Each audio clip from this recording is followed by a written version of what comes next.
দর্শক, আমি মোহাম্মদ আশরাফুজ্জাল যুক্ত হয়েছি কসবা উপজেলার মেহারি ইউনিয়ন থেকে। আমি অবস্থান করছি এই মুহূর্তে মেহারি ইউনিয়ন 2 নং ওয়ার্ডে। ইতিমধ্যে আমার পিছনে দেখতে পাচ্ছেন যে গতকাল রাত্রে এইখানে কে বা কারা এই আগুনটি লেগেছে, আগুনে পুড়ে এখন কিন্তু বর্তমানে দেখতে পাচ্ছেন একদম সর্বশেষ একদম ছাই হয়ে গেছে সব কিছু যা ছিল। দেখতে পাচ্ছেন যে এখানে এলাকার যারা স্থানীয় লোকজন ছিল তারা বলছেন যেন এখানে কোনো বৈদ্যুতিক সংযোগও নেই এবং কে বা কারা ঘটিয়েছে এটা আসলে উদ্দেশ্যটাকে আসলে কেউ জানতে পারছেন না। তো সুপ্রিয় দর্শক, আমরা এখন জানার চেষ্টা করব এই এলাকার যারা সাধারণ জনগণ আছেন এবং যারা প্রশাসনের পক্ষ থেকে লোকজন এসেছেন তাদের থেকে আমরা জানবো আসলে ঘটনাটা আসলে কি হয়েছে পিছনে। বাজারে জানতে পারলাম যে আসলে ঠাকুর বাড়িটা পড়ে গেছে। আমাদের বাড়ি তো গ্রামের মধ্যবর্তী অবস্থানে, তো বাজারে আমাদের বাড়িটা পড়ছে গ্রামের একদম দক্ষিণ পাশে। তো আসলে কারা পড়ছে, কিভাবে পড়ছে এটা আসলে আমিও বুঝতে পারতেছি না। বিষয়টা হলো আমাদের এই গ্রামটা একটা হিন্দু অধ্যুষিত একটা গ্রাম। আমাদের হিন্দু মুসলমান আমরা খুব মিলেমিশে আমরা খুব চলাফেরা করি। হিন্দুদের প্রত্যেকটা সামাজিক এবং পারিবারিক অনুষ্ঠানে আমরা মুসলমানরা সরব উপস্থিতি এবং মুসলমানরা প্রত্যেকটা হিন্দুদের পূজা এবং অনুষ্ঠানে আমরা সহযোগিতা করে থাকি এবং আমরা একটা পরিবারের মতো একটা গ্রামটা থাকি। এমন একটা সামনে দুর্গাপূজা উপলক্ষে এমন একটা সময়ের মধ্যে এই একটা ঘর পুড়ে গেল, এটা আসলে আমি অত্যন্ত দুঃখজনক এবং আমি প্রশাসনের কাছে এটাই আবদার করব যে এটা আসলে কে করছে, কারা করছে, এটা তদন্ত করে এটা বের করে। আসলে এই বাড়িতে শুনতে পাই, এটা সকালেই শুনতে পাই যে এখানে আগুন লাগছে হিন্দু বাড়িতে। তো আমরা ছোটাছুটি করে আসি, এখন আসে দেখি যে বাস্তবে এটা সত্যি। তো আমরা যে আশেপাশে যারা লোকজন তাদেরকে জানতে পারছি যে এই বাড়িতে কেউ থাকে না, হিন্দু সমাজের লোক, ওরা হিন্দু, তারা থাকে না, তারা ব্রাহ্মণরা থাকে। তো আশেপাশের লোক থেকে শুনতে পারলাম যে এখানে কিছু নেশাগ্রস্ত লোকজন আড্ডা মারতো, আসা যাওয়া ছিল, যারা মাদক সাথে জড়িত তারা এদিকে আসা যাওয়া ছিল। তো এটা কিভাবে আগুন লাগছে সেটা কেউই বলতে পারতেছে না। তবে আমি অনুরোধ করবো প্রশাসনের মাধ্যমে যে এটা যারা করেছে কিভাবে হয়েছে এটা যাতে বের করা হয়। এবং আমি সাংবাদিক ভাইদেরকে আমি অনুরোধ করব, আপনারা অনেক কিছুই পারেন, আপনারা এটা কিভাবে হয়েছে, এটার যে মূল উৎপাদনটা কিভাবে হয়েছে এটা একটু যাচাই করে দেখেন। আমরা এই অনুরোধ করব প্রশাসনের কাছে এবং সাংবাদিক ভাইদের কাছে। ঠিক আছে। রহমান রহিম, আমার নাম কাউসার আহমেদ। আমি মেহারি 2 নং ইউনিয়নের বিএনপির সিনিয়র সহসভাপতি, কসবা উপজেলা নির্বাহী সদস্য। আসলে আমার বাড়িটা এই স্থান থেকে একটু দূরে। তো বাড়িটা একটা পরিত্যক্ত বাড়ি। ওনারা প্রায় 27 বছর ধরে এই বাড়িতে বাস করে না, উনি ব্রাহ্মণবাড়িয়া থাকে। সকালে আমরা বাজারে আসার পরে কতিপয় লোকের মাধ্যমে আমি জানতে পারলাম যে ঠাকুর বাড়িটা একবার পুরা ছারখার হয়ে গেছে। তার 1 ঘন্টা পরে আমি এলাকার কিছু গণ্যমান্য ব্যক্তিদেরকে নিয়ে আইসা দেখছি। দেখার পরে আমরা একটা আলোচনা করলাম। আলোচনা করে আমরা কেউই বুঝতে পারি না কীভাবে এটা আগুন লাগছে। তবে সবচেয়ে বড় বিষয় হলো এই বাড়িটাতে কারেন্টের কোনো লাইন নেই, কারেন্টের তার নাই। তো এটা একটা চিন্তার বিষয় কীভাবে আগুনটা লাগলো।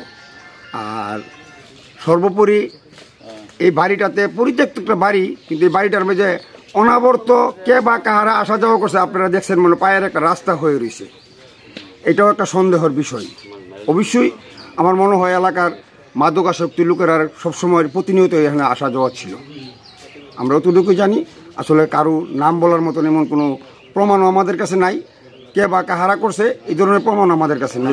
বড় হয়েছি, কোনো সমস্যা নাই বা কারোর সাথে কোনো ঝগড়াঝাটি নাই, কোনো এরকম নেই। আমরা মানে আমার মা অনেক বৃদ্ধ কালী এখানে থেকে গেছে, 2-2.5 বছর হয়েছে মারা গেছে। একা ছিল, কোনো অসুবিধা হয়েছে না। আমরা পূজাবালি করি বা কোনো হয়েছে না। আমাদের মানে জ্ঞাতি গোষ্ঠী না থাকলেও তারা সবাই নিজেদের মতোই চলাফেরা বাইরেছে। কে বা কারা করেছে আপনার এরকম কোনো আছে বা পূর্ব কোনো সত্যতা মানে ছিল কিনা? না, কোনো সত্যতা নাই, কারো কোনো অভিযোগ নেই।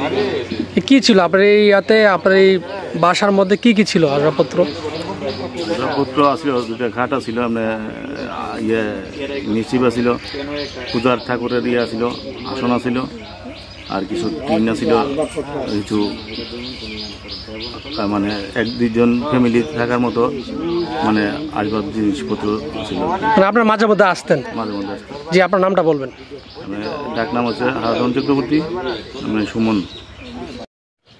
জি, আমরা আসলে সংবাদ পাই, কিছুক্ষণ আগেই সংবাদ পাইছি। আমি আমার অফিসার ইনচার্জের মাধ্যমে সংবাদ পাইছি। তো সংবাদ পাই আমি তাৎক্ষণিক এখানে আসছি। আইসা চতুর্দিকে দেখলাম আসলে এটা একটা নির্জন জায়গা। এর পিছনে একটা পুকুর আছে, পুকুরের অপর পাড়ে কিছু লোকজন বসবাস করে। আর ডানে বামে কেউই নাই, সামনে একটা ফ্যামিলি আছে, তাও তারা খুব খুব এক করে নিরিবিলি থাকে। তো এই নির্জন জায়গাতে কোনো বিদ্যুতেরও সংযোগ দেখলাম না, বিদ্যুতের লাইন যদিও পাশে আছে কিন্তু ওনাদের এখানে সংযোগ নাই। তো এতে বাদীর সাথেও আমি কথা বলছি, মানে মালিক, প্রকৃত মালিক সুমন ভাইয়ের সাথে আমি কথা বলছি, এলাকার লোকজনের সাথেও কথা বলছি। আসলে কেউ এটা সুনির্দিষ্ট কোনো তথ্য দিতে পারতেছে না। যদি সুমন ভাই বা বাড়ির মালিক যদি কোনো অভিযোগ থানায় করে লিখিতভাবে, তাহলে আইনগত ব্যবস্থা নেওয়া হবে। আপাতত আমরা বিষয়টা খতিয়ে দেখতেছি, যদি কোনো কিছু থাকে তাহলে আমরা আইনগত ব্যবস্থা নেব। ঠিক আছে। সুপ্রিয় দর্শক, এতক্ষণ আমরা কথা বলছিলাম এই এলাকার যারা স্থানীয় জনগণ আছেন এবং প্রশাসনের পক্ষ থেকেও আমাদেরকে একটি বার্তা দিয়েছেন, যে তারা বলেছেন যে আসলে এখানে যারা যে জায়গাটির যে মালিক, বাড়ির যে মালিক ঠাকুর পরিবারে, তারা আসলে ব্রাউন মেরে অবস্থান করছেন, কিন্তু এখানে তারা মাঝে মধ্যে আসতেন, কিন্তু এই জায়গাটি ছিল উন্মুক্ত। তবে এই এলাকার মানুষের দাবি, সাধারণ লোকের দাবি, তারা মনে করছেন যে এখানে এটি পরিকল্পিতভাবে এটা করেছেন, যে আসলে কে বা কারা করেছেন এটি এখনো শনাক্ত করা হয়নি। তো সুপ্রিয় দর্শক, এখন দেখার বিষয় হচ্ছে প্রশাসনের পক্ষ থেকে কি বার্তা আসে, এটা শেষ পর্যন্ত কে বা কারা এই ঘটনাটা ঘটেছে সেটি দেখার বিষয়। এই ছিল সর্বশেষ খবর ব্রাহ্মণবাড়িয়া কসবা উপজেলা থেকে। মোহাম্মদ আশরাফুজ্জামান, জেটিভি।